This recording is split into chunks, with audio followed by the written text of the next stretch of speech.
মুসলমান, ও টাঙ্গাইলের মুসলমান, এই জন্য যুবক ভাই তোমাদেরকে বলি, এই দুনিয়ার পরে যত নবী রাসূল পয়গম্বর এসেছেন দ্বীনের পথে ঈমান শিক্ষা করার জন্য, একের পরে এক তাদেরকে কষ্ট করতে হয়েছে। আল্লাহ পাক রব্বুল আলামিন বলেন, ইয়া আইয়ুহাল্লাযীনা আমানু আমিনু, হে ঈমানদারগণ তোমরা ঈমান আনয়ন করো।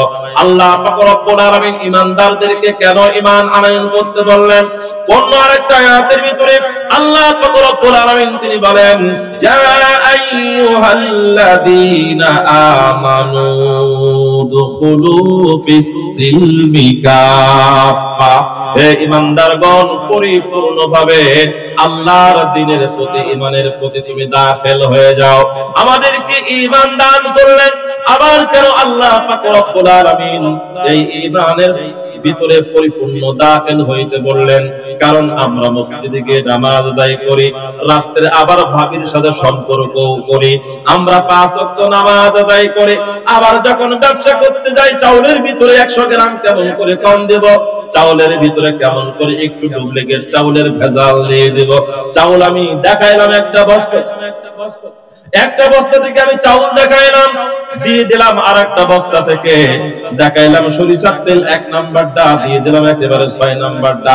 আর সয়াবিন তেলের কথা বলবো না, এইটা যদি 1000 টাকাও মন হয়, 1000 টাকাও কেজি হয়, বাংলাদেশের প্রধানরা যেহেতু বলে তেল ছাড়াও পাক করা যায়, আমরা তেল ছাড়াও খাবো, কিন্তু এই তেল যেন সব জায়গায় না দেয়, কারণ তেল ছাড়া কিন্তু দুনিয়া চলে না। ঠিক নেবে ঠিক বলেন? তেলা মাথায় তেল মারিয়া ফায়দা নিচে দুনিয়া, তেল বিনা চলে না দুনিয়া, বাইরে তেল বিনা চলে না দুনিয়া।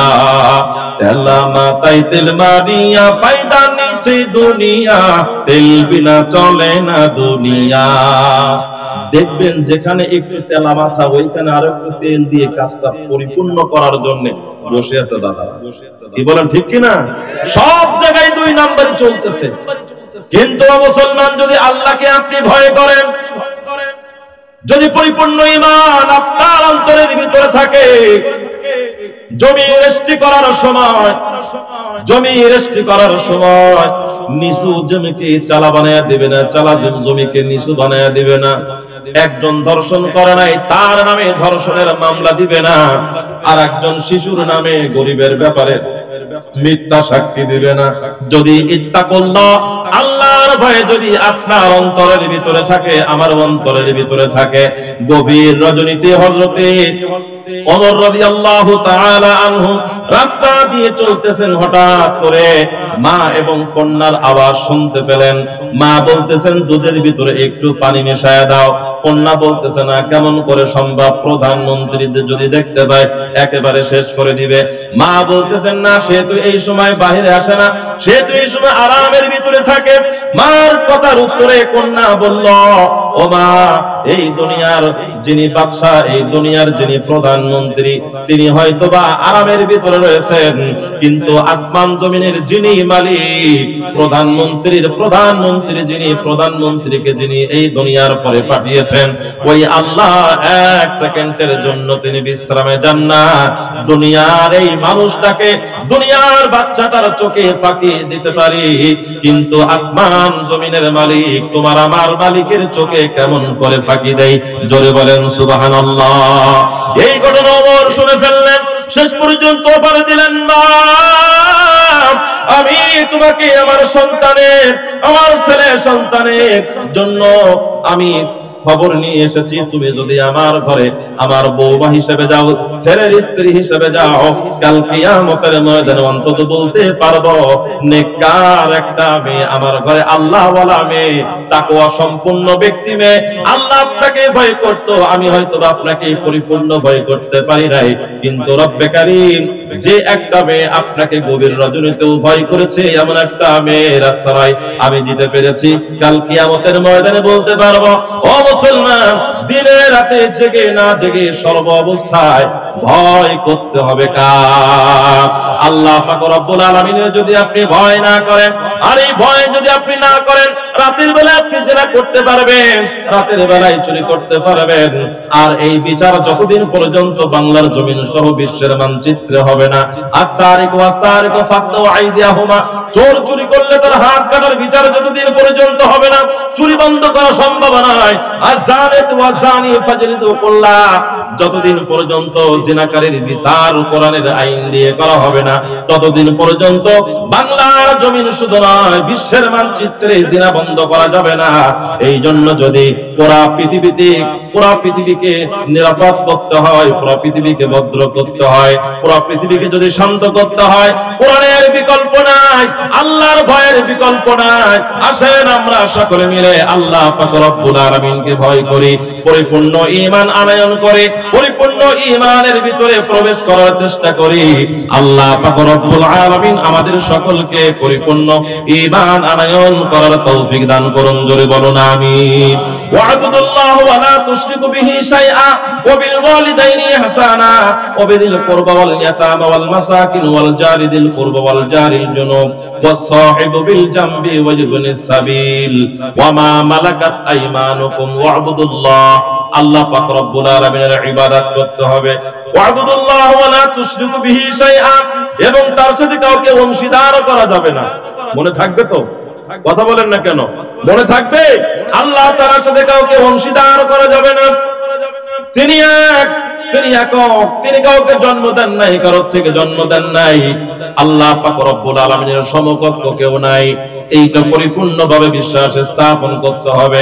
এরপরে আল্লাহ পাক রব্বুল আলামিন তিনি বলেন ওয়া বিল ওয়ালিদাইনি ইহসানা, হে সন্তান, দুনিয়ার পরে তোমার যে পিতামাতা তোমাকে জন্ম দিয়েছে, তোমাকে তিলে তিলে লালন পালন করেছে, তুমি আজকে সেই পিতামাতার সাথে কোন রকম খারাপ ব্যবহার করো না, বরং ইহসান মূলক ব্যবহার করো। ওয়া বিল ওয়ালিদাইনি ইহসানা, তুমি তোমার পিতামাতার সাথে ইহসান মূলক ব্যবহার করো। স্বয়ং আল্লাহ পাক রব্বুল আলামিন তিনি শিখিয়ে দিলেন রব্বির হামহুমা কামা রব্বায়ানি সগীরা। তোমার পিতামাতা, আল্লাহর কাছে তুমি দোয়া করো, হে রব্বে কারীম, আমার পিতামাতা ছোটবেলায় আমাকে যেমন ভাবে আদরের পরশের মধ্যে রেখে, নরম বিছানার ভিতরে রেখে, নরম আঁচলের ভিতরে রেখে যেমন ভাবে লালন পালন করেছে, আমার পিতামাতা ইন্তেকাল করেছে, রব্বে কারীম তুমি আমার পিতামাতাকে কবরের ভিতরেও আরামের ব্যবস্থা করে দাও। বলেন সুবহানাল্লাহ, জোরে আওয়াজ করে বলেন আমিন। যেই মা 10 দিন 10 মাস গর্ভে ধারণ করে, ওয়াহানানা আলা ওয়াহানিন, পেটের ভিতরে কষ্ট করে লালন পালন করলেন, ওই পিতা মাতাকে কোন রকম কষ্ট দেওয়া যাবে না। ওই মা কতই না কষ্ট তোমার আমার জন্য করলেন। হে টাঙ্গাইলের মুসলমান, ওই মা জন্ম দেওয়ার সময় পর্যাপ্ত পরিমাণে রক্ত মার ঝরে চলে গেছে, মার আইসকে বন্ধ করে দিয়া আল্লাহ পাক রব্বুল আলামিন তোমার আমার জন্য খাবারের ব্যবস্থা করে দিয়েছেন। শুধু তাই নয়, ওই মায়ের বুকের দুধ এত সুস্বাদু দুধ, ওই মায়ের যেই প্রথম শাল দুধটা আল্লাহ পাক রব্বুল আলামিন এই শাল দুধটা তোমার আমার জন্য বড় মহা একটা টিকা হিসেবে দান করেছেন। বলেন সুবহানাল্লাহ। এই শাল দুধটা আমাদের জন্য খুবই গুরুত্বপূর্ণ। শুধু তাই নয়, মায়ের দুধের ভিতরে আল্লাহ পাক রব্বুল আলামিন এত ভিটামিন দান করেছেন, এই ভিটামিনটা পৃথিবীর অন্য কোন খাবারের ভিতরে পাবেন না। তুমি ছোটবেলায় তোমার মা যখন তোমাকে পাশে বসায়া ছোট্ট একটা টেবিলের পরে ফেড়ার পরে বসায়া দিয়া তোমার মা মাছ করতে, তুমি জিজ্ঞাসা করেছো মা এটা কি? মা বলেছেন ট্যাংরা মাছ। আবার জিজ্ঞাসা করলে কি? মা বললেন ট্যাংরা মাছ। আবার জিজ্ঞাসা করলে এটা কি? মা বললেন ট্যাংরা মাছ। আবার জিজ্ঞাসা করেছো কি? মা শেষ পর্যন্ত রাগান্বিত না হইয়া মার চমৎকার পূর্ণ ঠোঁট দুইটা দিয়ে তোমার মুখে চুম্বন করে বলেছে বাবা এটা ট্যাংরা মাছ। তুমি বারবার জিজ্ঞাসা করেছো, মা বারবার তোমার আদরের সাথে উত্তর দিয়েছে। শেষ পর্যন্ত তোমাকে কোন রকম ধাক্কা দেয় নাই, কোনো বড় আওয়াজে কথা বলে নাই, তোমাকে ধমকি দেয় নাই, তোমাকে আদর করে শেষে সব থেকে বেশি আদর করে তোমাকে শেখায় দিছে।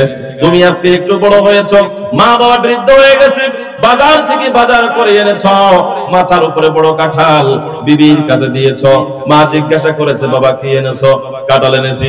দ্বিতীয়বার জিজ্ঞাসা করার সাথে সাথে বিশাল বড় ধমক দিয়ে ফেলেছো। যে পিতামাতা তোমাকে শিক্ষা দিয়েছেন কথা, ইকরা বিসমি রাব্বিকাল্লাযী খলাক, খলাকাল ইনসানা মিন আলাক, ইকরা ওয়া রাব্বুকাল আকরাম। আল্লাহ পাক রব্বুল আলামিন বলেন, পড়ো তোমার প্রভুর নামে যিনি তোমাকে সৃষ্টি করেছেন।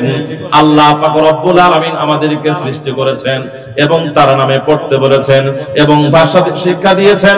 আর রহমান আল্লামাল কোরআন খালাকাল ইনসান। আল্লাহ পাক রব্বুল আলামিন আমাদেরকে সৃষ্টি করলেন, রব্বে কারীম রহমান তিনি আমাদেরকে সৃষ্টি করার পরে ভাষা শিক্ষা দিয়েছেন। মতান্তরে তাফসীরে বিভিন্ন রকম আলোচনা এসেছে। ও মুসলমান, সংক্ষেপে আলোচনা করে শেষ করে দিব। এক কথায়, যেই বাবা যেই মা আপনাকে আমাকে কথাগুলা শিক্ষা দিয়েছেন, আজকে আমরা বড় হয়ে গেছি, বাবা মা বৃদ্ধা হয়ে গেছে, হয়তো বাবা মা কানে শুনতে পায় না, ছোট মাসুম বাচ্চাদের মতন অবুঝ হয়ে গেছে। আমরা আজকে একটু শক্তি পেয়েছি, সুন্দর কথা বলতে শিখেছি। এমন একটা অবস্থায় কোন সন্তান পিতামাতার সাথে কোন রকম দুর্ব্যবহার করো না, কঠিন আওয়াজ করে কথা বলো না। আল্লাহ পাক রব্বুল আলামিন আল্লাহর প্রত্যেকটা কোরআনের আয়াতের উপরে, নবীজির প্রত্যেকটা হাদিসের উপরে আমাদের সকলকে আমল করার তৌফিক দান করুন। জোরে বলুন আমিন।